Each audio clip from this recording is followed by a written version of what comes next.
Saudara, kita baru saja merayakan kenaikan Tuhan Yesus ya saudara ya.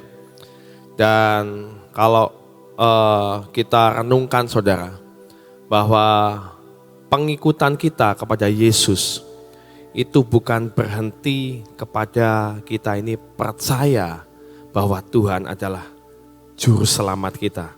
Siapa yang setuju dengan itu? Karena kalau saudara pengikutannya cuman berhenti sampai saudara percaya dan menerima keselamatan itu, saudara saat menerima Yesus, oke, saya percaya Tuhan, pengakuan imam rasuli, saya menerima Tuhan sebagai juru selamat saya, sudah selesai, oke itu bagus, itu adalah jaminan untuk setiap kita saudara. Tapi Tuhan tidak pengen kita berhenti hanya percaya saja saudara. Tapi kita yang dinamakan orang Kristen itu adalah pengikut Kristus. Ya, Kristen itu artinya adalah apa? Pengikut Kristus. Gitu. Jadi kita harus mengikuti apa yang Tuhan ajarkan, mengikuti setiap firman-Nya dan melakukan semuanya. Supaya apa? Supaya kita ini bisa bertumbuh dan kita bisa berubah. Hidup kita boleh makin lama, makin serupa dengan Kristus. Itu saudara, inti dalam kita mengikut Kristus. Ya saudara, kita mau baca dahulu dalam ayat utama kita yaitu Lukas 9 ayat 23. Ini adalah kunci untuk kita boleh mengikut Kristus itu seperti apa. Nah ini yang firman Tuhan mau. Ya. Lukas 9 ayat 23. Katanya kepada mereka semua, setiap orang yang mau mengikut aku, yaitu mengikut Kristus, ia harus apa? Menyangkal diri, mengikut salibnya setiap hari dan mengikut aku, saudara. Ini Tuhan sendiri yang ngomong, saudara. Setiap orang yang mau mengikut aku, ia harus menyangkal diri, memikul salibnya setiap hari dan mengikut aku. Saudara, sejujurnya waktu tadi kita menyanyikan ada lagu ya saudara, hari terbaik. Akan kupikul salibku. Saya itu waktu pertama kali menyanyikan lagu itu saudara, saya itu merasa takut. Coba tadi saudara waktu saudara menyanyikan lagu itu, saudara ngerasa gak sih, waduh kok kayaknya kok berat banget kok kayaknya. Hidupku ada di tanganmu ya. Kau beri rancangan yang terindah, bukan hanya yang baik saja yang kuterima. Karena jujur saudara, setiap orang pengennya yang baik, benar gak? Baik menurut apa? Menurut pikiran kita. Nah ini yang seringkali ini salah saudara. Kita seringkali melihat dengan kacamata kita, dengan kebaikan kita, menurut cara pikir kita. Seperti seorang anak kecil saudara. Misalnya sedang batuk. Pengen es atau permen itu adalah bagian terbaik buat anak-anak kecil. Benar gak saudara? Ya kan? Tapi kalau dilarang, kamu gak boleh makan es dulu. Kamu tidak boleh makan permen. Biasanya anak kecil ngomongnya apa? Jahat ih. Kamu kok jahat banget sih? Mungkin papa mamanya. Mama, papa kok jahat? Saya kan pengen permen. Kok nggak boleh? Nah saudara, itu adalah jahat menurut kita, pikiran kita. Tapi sebagai seorang tua, dia tahu, orang tua tahu mana yang terbaik, mana yang enggak saudara. Kalau memang anaknya sedang sehat, dikasih yang namanya permen, boleh dong saudara. Ya. Tapi kalau anaknya misalnya lagi sakit, batuk, sakit tenggorokan, ya jangan dikasih. Kalau dikasih, itu namanya kita ini menjerumuskan anak kita. Sama saja dengan Tuhan saudara. Jadi saya ini mulai, saya mau belajar lah. Tadinya saya ini, saya gak mau nyanyiin lagu inilah. Sampai saya gak mau nyanyiin lagu inilah. Berat. Bukan hanya yang baik saja yang kuterima. Aduh, walau tubuhku dikoyakkan, aduh, tubuh dikoyakkan, aduh. Diremukkan, aduh Tuhan kalau bisa lewatkan. Saudara, pengennya kan seperti itu kan saudara? Saudara tadi nyanyi sambil mikir apa enggak? Apa ditelan aja? Kalau ditelan aja itu berarti hebat saudara. Percaya dengan iman, ya. Tapi memang harusnya seperti itu. Yang namanya beriman itu percaya gelondongan saudara. Nggak bisa percayanya cuman oh ya iman berkat saya imani. Kalau yang tentang pengajaran pendidikan ya nanti dululah. Saya belum bisa tentang pertobatan nanti dulu gitu ya. Aduh saudara, saya hari-hari ini juga sedang mengalami hal itu saudara. Saya ini waktu kemarinnya doa dengan Ibu Nani. Saya ngerasa badan saya ini kok rada kurang enak ya, kenapa ya? Didoain sama Ibu Nani, dapat firman saudara. Firmannya, wah sungguh mengenakan saudara. Saya disuruh berhenti ngopi. Selama berapa? 1 tahun saudara. Saya, oh terima kasih Tuhan. Karena saya tahu ini yang terbaik menurut Tuhan. Untuk saya, Tuhan yang lebih tahu tubuh saya dibandingkan saya. Gitu. Dan saya percaya itu adalah rancangan yang terbaik. Jadi saya ini mulai saya nggak ngitungin tanggal saudara. Kapan saya boleh ngopi lagi? Enggak saudara. Saya sudah buang. Saya sudah buang itu. Semua keinginan untuk ngopi dan lain sebagainya saya buang. Saya kasih ke Koheri. Koheri ada di taman pengen kopi tak bikinin kok. Saya cuman bikinin. Hampir lupa loh saudara, waktu ada yang nyepret di tangan gitu ya, saya bikinin pakai mesin, nyepret di tangan, mau dijilat, lupa, saya nggak boleh ngopi. Pakai tisu dilap saudara. Karena apa? Menyalipkan daging. Itu pencobaan kan, bikin kopi, tapi saya nggak kepengen tuh saudara. Sudah diomongin nggak boleh ngopi ya, saya yang bikin aja sudah. Cuman buat Koheri sama Riko boleh. Ya saudara. Belajar untuk mengikut apa yang Tuhan mau. Kalau Tuhannya nggak suka ya sudah. Nggak usah dilakukan.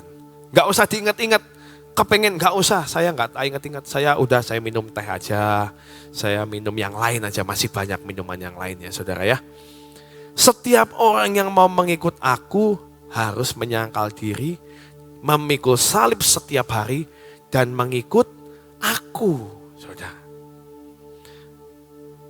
Yang pertama, judul tema saya hari ini adalah follower dan disciple. Apa yang membedakan keduanya ini, saudara? Banyak yang mengaku mengikut, tapi tidak semua menjadi murid, saudara. Saudara, kalau saudara pengen ikut dalam sebuah gereja hari-hari ini atau mengikut ibadah, gampang banget saudara sekarang itu. Saudara tinggal buka handphone, streaming bisa.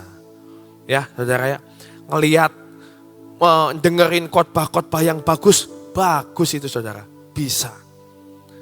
Saudara, kalau saudara cuma pengen mengikut Yesus, ya follower ya, saudara bisa itu, tinggal follow Sion Media Ministry. Oh, YouTube saya tuh tiap hari keluar tuh yang khotbah tiap hari siapa, yang pujian siapa. Saudara mungkin follow gereja yang lain ya. Planet Shaker lah atau siapa, di follow. Bagus saudara, semuanya saudara tinggal follow itu gampang saudara. Mengikut itu gampang. Ya, saudara mungkin saudara sudah follow, dilihatnya kapan juga belum tentu saudara. Saudara lihat tiap hari. Kadang lihat, oh yang ini firmannya lagi bagus, saya ikutin, ya dengerin. Tapi yang ini kok kayaknya nggak cocok ya dengan suasana hati saya hari ini loh. Bisa ngomong gitu saudara, skip, nggak cocok ini. Itu namanya follower. Saudara, saya ini pernah ngikut gym saudara ya, nge-gym. Saya ini nggak suka gym, olahraga yang melawan diri sendiri itu saya nggak suka, saudara. Ya, bosen gitu rasanya tuh. Tapi saya bertekad, saya mau ikut. Caranya gimana ikut? Wah, kalau ikut itu harus bayar harga, saudara. Kalau percayalah, kalau saudara cuma ngikut ya, ngeteng. Oh, saya mau ikut harian aja. Hari ini, minggu ini saya senggang, saya bayar nih 25.000. Saya ikut hari ini. Saudara, pasti banyak bolongnya. Tapi kalau saudara sudah bayar di muka, berapa member 1 bulan? Misalnya ya, si Yohan nih lagi seneng olahraga ya. Bayar 1 bulan. Bayar 1 bulan, saudara nggak mau rugi kan? Pasti kan? Saudara ikutin pasti. Oh, seminggu 2 kali, 3 kali pasti diikutin. Karena apa? Nggak mau rugi, saudara. Makanya ikut Kristus itu harus mau bayar harga. Jangan ngeteng, saudara. Kenapa? Ini contohnya saja. Saya ikut gym pengen coba-coba. Beli voucher, saudara. Voucher isinya 10. Saya sama Sofi. Ayo non. Apa namanya? Kita olahraga hari ini. Ya olahraga, resolusi. Olahraga. Ngeteng pakai voucher, saudara. Sampai saudara beberapa bulan saudara. Voucher cuma 10 kok nggak habis-habis. Sampai kadaluarsa saudara. 6 bulan. Dah masih ada. Sampai waktu itu Sofi pengen nge-gym kan. Ini boleh dipakai nggak? Udah kadaluarsa. Ya udah. Buat kamu nggak apa-apa. Dipakai saudara. Saudara kalau ikutnya ngeteng. Biasanya kita ini cuma jadi follower. Capeknya dapat, badannya bagusnya juga nggak dapat, ya sehatnya juga ya kurang sehat karena nggak dilakukan dengan rutin. Yang namanya olahraga itu harus dilakukan 2-3 kali 1 minggu, saudara. Menurut ahli itu, saudara. Tapi Ibu Nani di sini nggak pernah olahraga, sehat-sehat aja. Karena apa? Tiap hari di tempat ini sama dengan olahraga, saudara. Ya, saudara, itu yang namanya follower. Kalau disciple, itu beda saudara. Teman saya ada yang mengikut gym, itu menjadi disciple. Karena apa? Dia mengikuti semua aturan yang ada, tidak pernah bolong, makannya diatur. Gak boleh makan gorengan, makannya tak lihat tuh. Biasanya tuh orang nge-gym tuh bawanya bekal saudara. Isinya kentang rebus, sayur rebus gitu ya saudara. Gak ada yang digoreng apa enak ya gitu saya mikir tuh ya. Makanya dada ayam, telur, sehari berapa diikutin. Latihan terus tiap hari. Setelah beberapa lama, 1 tahun 2 tahun saya lihat. Wih beda ya, kamu badannya bagus banget gitu. Karena apa? Karena dia mengikut bukan cuman sebagai follower. Tapi dia ikut sebagai disciple. Artinya apa? Melakukan setiap firman atau peraturan yang ada. Kita sebagai orang Kristen, jangan cuman jadi follower. Cuman milihin firman yang bagus apa, oke hari ini bagus saya terima. Yang jelek enggak saya lakukan. Yang ini, aduh saudara firman dipilih-pilih. Melakukan yang saudara suka. Itu nggak bisa bertumbuh saudara. Follower itu hanya bisa mengagumi. Ya. Tapi kalau disciple itu meneladani. Saudara punya Instagram, punya Facebook semuanya kan saudara? Coba saudara lihat follower. Waduh, follower itu adalah biasanya orang-orang yang saudara pengen ikutin. Misalnya ada artis atau influencer dan lain sebagainya. Saudara ikutin karena apa? Saudara nggak kenal mereka, saudara hanya mengagumi. Benar nggak? Follower saya bintang-bintang film Hollywood ada saudara. Saya kenal nggak? Enggak. Saya cuma mengagumi aja. Saya nggak mau seperti dia. Gitu. Saya cuma mengagumi, itu namanya follower saudara.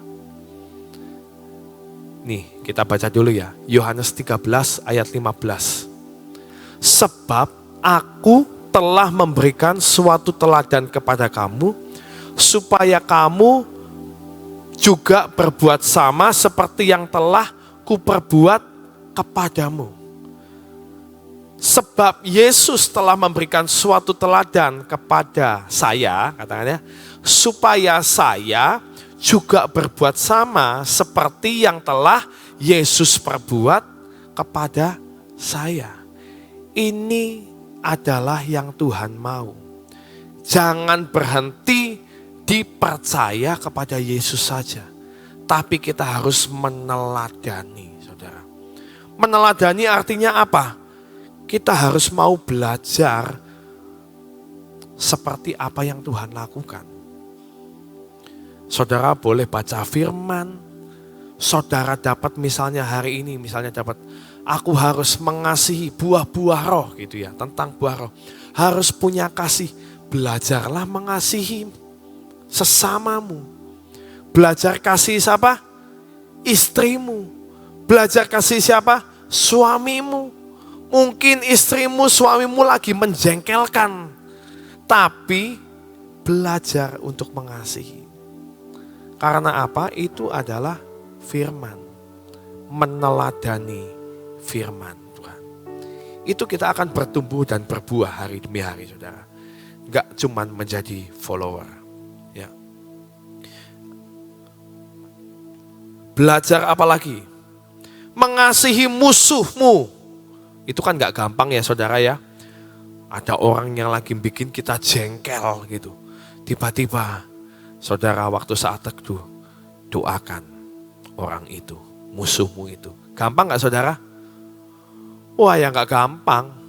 Pengennya sih nyumpain saudara. Ya.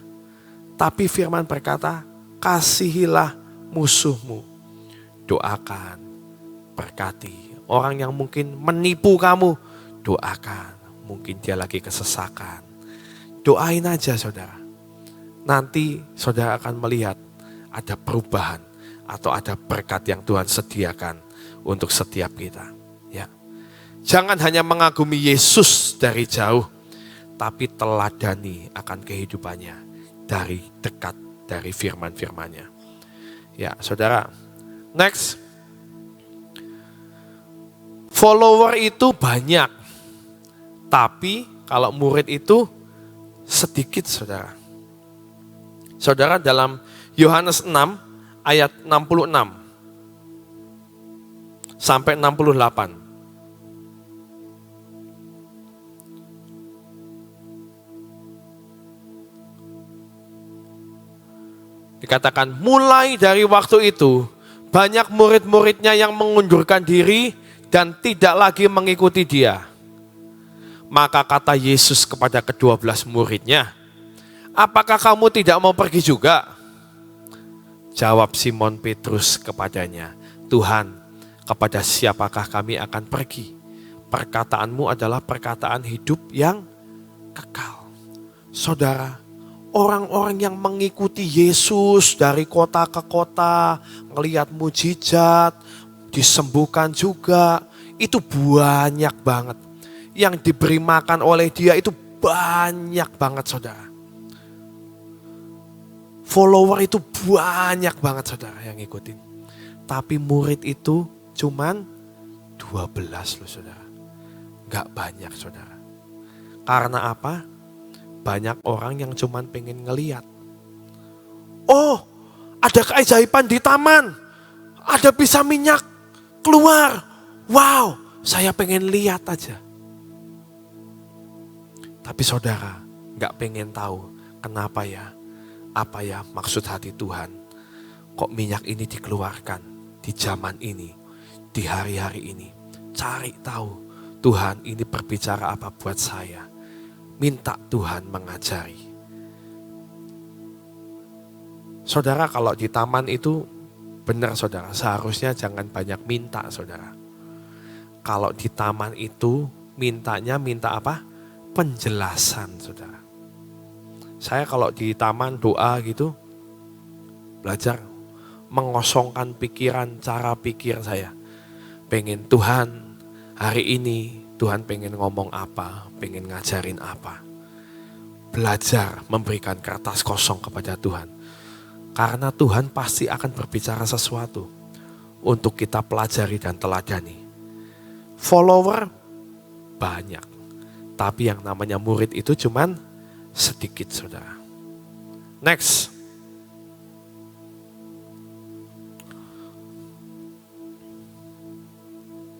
Follower bisa berhenti.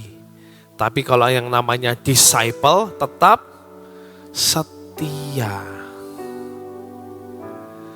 Ada lagu berkata, telah kulihat kebaikanmu yang tak pernah habis di hidupku. Terus kata-katanya apa? Ku berjuang sampai akhirnya. Supaya apa? Kau dapati aku tetap setia. Ngomong gampang saudara, setia ini saudara. Tapi yang namanya kesetiaan itu perlu perjuangan. Sampai apa? Sampai akhir hidupmu. Saudara, dalam sebuah rumah tangga, misalnya mengalami konflik pertikaian, saudara. Makanya ada yang namanya janji nikah itu, saudara. Aku akan setia kepadamu, ya. Baik waktu susah, waktu senang. Dikatakan supaya apa? Supaya saat kita mengalami yang namanya badai dalam rumah tangga kita, saudara ingat kembali waktu awal. Saudara berjanji untuk setia sampai akhir. Itu bukan cuma omongan di awal. Itu baru awal dari segala sesuatu bahtera rumah tanggamu. Janji setia itu harus berjuang. Namanya berjuang itu berarti gak gampang saudara. Kalau namanya gampang itu menerima itu gampang. Tapi kalau namanya setia harus diperjuangkan sampai akhir. Berarti itu adalah sesuatu yang susah dan ada pengorbanan, ya. Prajurit itu kalau berjuang itu berkorban, saudara. Menanggalkan semua keenakannya, semua makanan di rumah, istri, anak di rumah ditinggal untuk dia berjuang. Gak enak, saudara. Tapi itu untuk kebaikan. Setia itu bukan mudah dilakukan. Tapi kita harus berjuang supaya kita didapati setia sampai akhir. Sebagai pengikut Kristus, jangan berhenti dengan hanya mengikuti. Tapi harus setia dengan setiap perkataan, firman, dan janji Tuhan. Amin saudara. Next.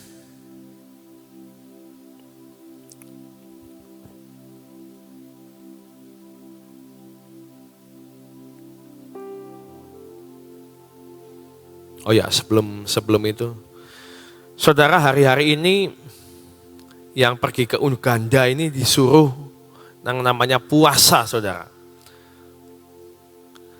Ada yang pokoknya puasanya adalah puasa kesukaan, gitu. Kalau saya kan tadi sudah dipuasakan dulu, saudara ya, sebelum ada ini suruh puasa dulu kesukaan. Banyak saudara yang mengisi kesukaannya apa. Ada yang ngomong saya nggak makan roti, saya nggak makan coklat, saya nggak makan daging. Ya.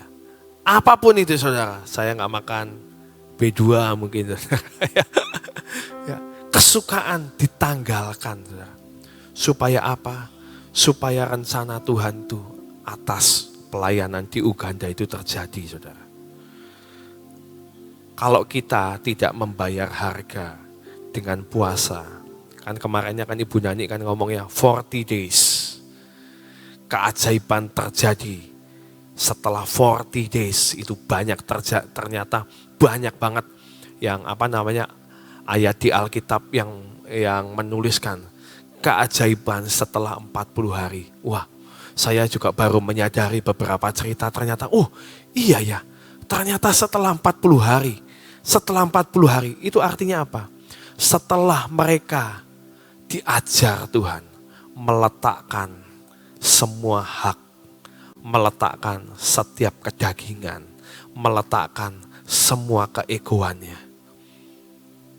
Dan setelah mereka menang, mereka mengalami yang namanya berkat yang Tuhan sediakan. Ya, saya senang banget lagu Mengikut Yesus, saudara. Dikatakan di situ, ku lepas semua hakku untuk mengenal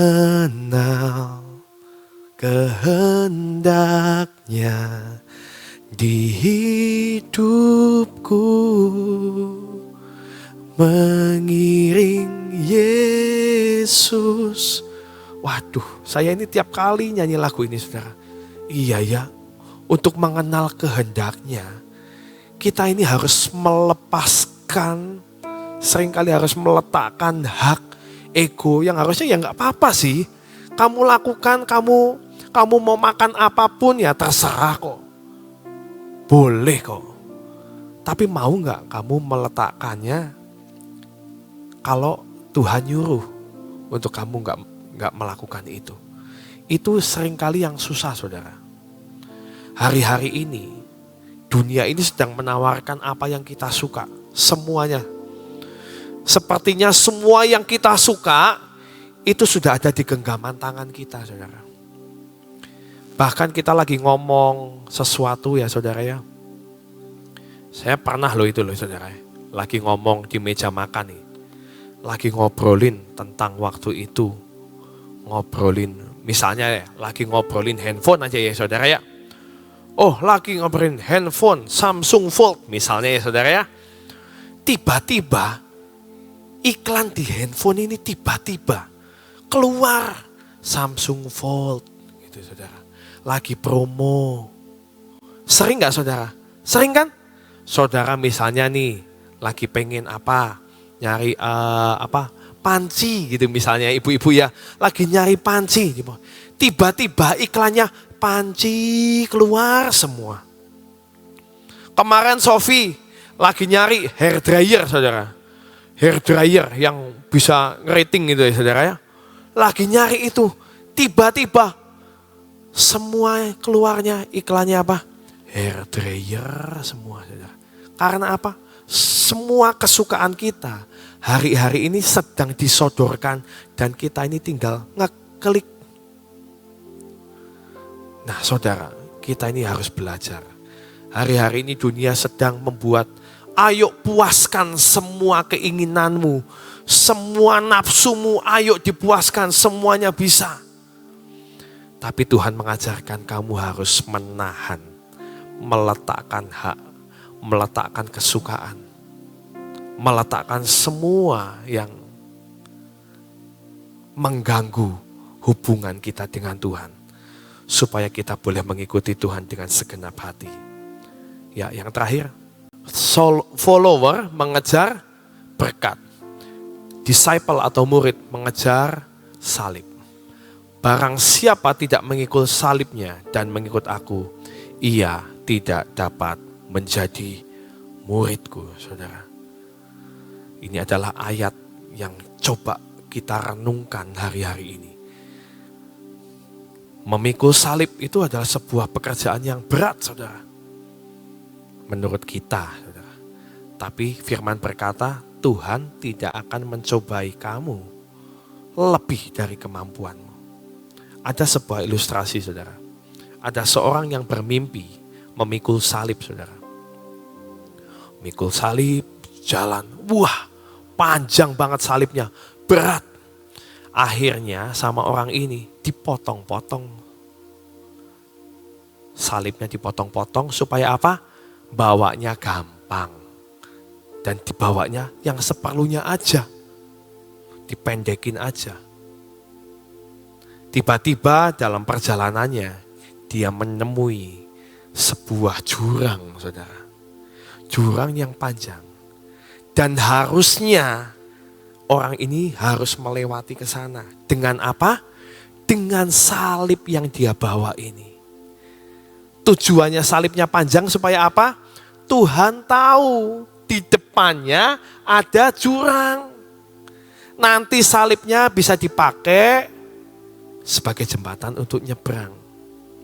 Tapi seringkali kita ini cari enaknya aja kan.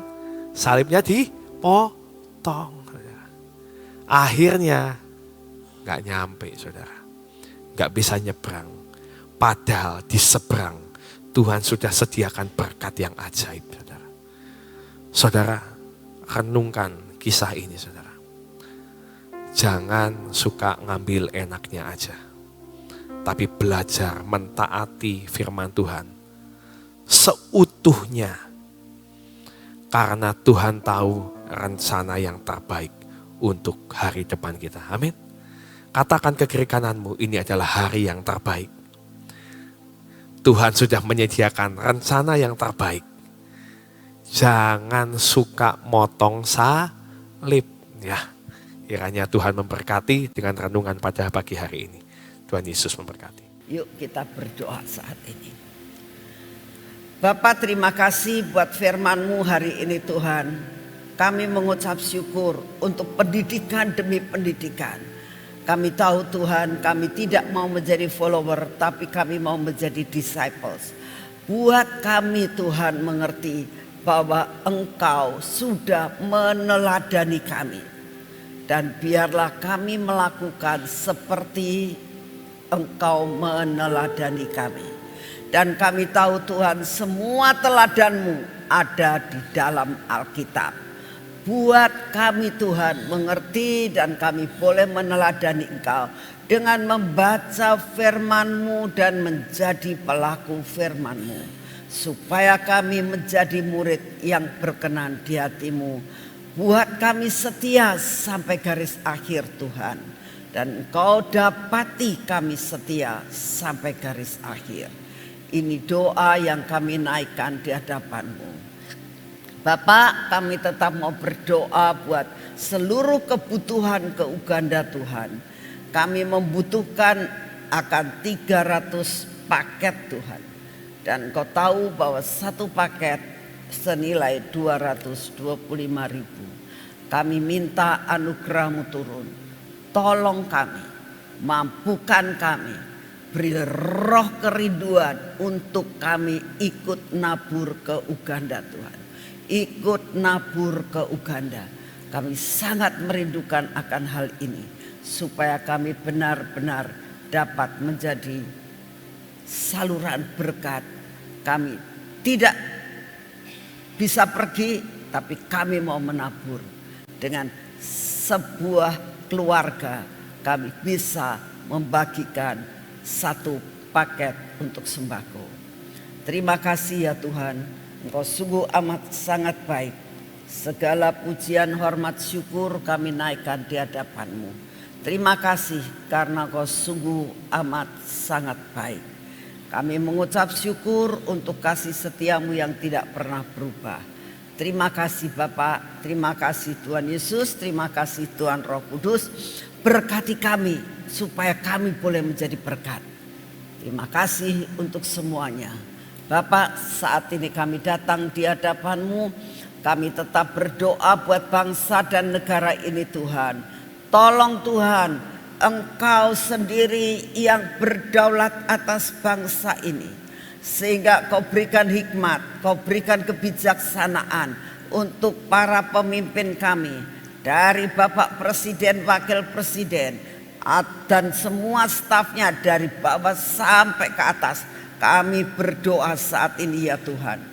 Biarlah Kau berikan kepada mereka dapat mengatur dan membuat peraturan dan menerima peraturan yang benar-benar berasal daripada-Mu. Semua yang ditawarkan yang tidak akan membawa kebaikan buat bangsa ini, biarlah ditolak di dalam nama-Mu Tuhan. Sehingga tidak akan mengakibatkan bencana atas bangsa dan negara kami. Terima kasih untuk semuanya. Kau memberkati pemerintahan negara kami. Dan saat ini tetap kami berdoa Tuhan untuk bencana-bencana alam yang kami mendengar adanya bencana alam di Gunung Kuda dekat dengan kota ini Tuhan. Kami doakan saat ini banyak korban yang terjadi. Bapak, kami datang di hadapan-Mu. Engkau sendiri ya Tuhan yang membuat semua secara minimal. Bapa, kami rindu Tuhan, apapun yang Kau izinkan terjadi, Biarlah Engkau lepaskan kami dimanapun kami berada, kemanapun kami pergi. Biarlah kami terlepas daripada semua bencana-bencana itu. Terima kasih untuk kasih setiamu. Kami tetap berdoa untuk lawatan di Uganda. Kami berdoa untuk lawatan yang ada di daerah Sulawesi. Engkau tahu Tuhan, waktunya amat singkat, kami akan pergi banyak pergi. Beberapa dari kami Tuhan akan diutus untuk ke Sulawesi. Kami minta anugerah-Mu, biarlah kami boleh menjadi berkat di sana Tuhan. Kami percaya anugerah-Mu besar buat kami. Terima kasih untuk kasih setiamu. Bapak, saat ini kami datang, kami tetap minta kekuatan baru, kesehatan yang daripada-Mu, untuk kami punya daya tahan tubuh yang daripada-Mu. Dan saat ini kami datang di hadapan-Mu ya Tuhan.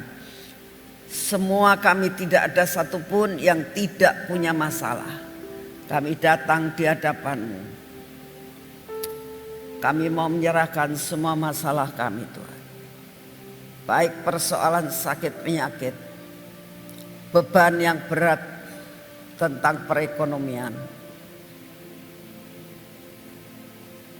persoalan dalam keluarga, persoalan tentang beban anak-anak,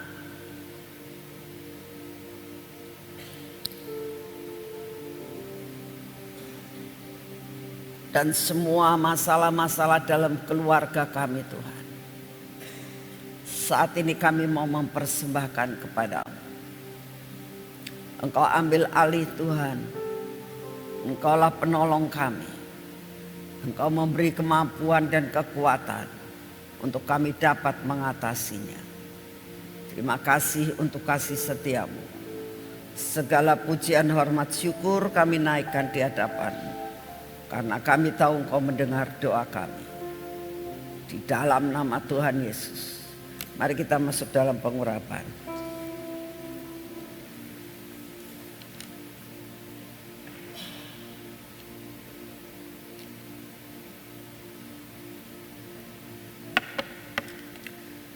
Bapak, ini minyak urapan-Mu, ini minyak keajaiban-Mu, ini minyak supranatural. Biarlah kami urapi kehidupan kami hari ini, sehingga hari ini kami hidup dalam supranatural. Kau akan terus menolong kami, dan kami boleh hidup di dalam keajaiban-Mu. Kami olesi mata kami Tuhan, telinga kami, bibir, mulut kami, dan hati kami.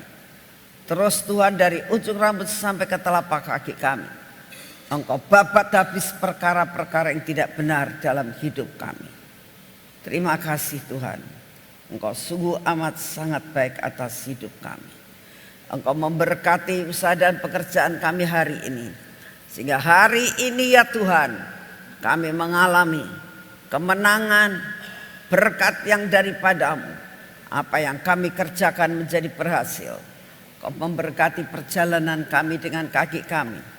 Kau berkati Tuhan, sehingga perjalanan kami hari ini mendatangkan berkat dan kami bisa memberkati orang lain.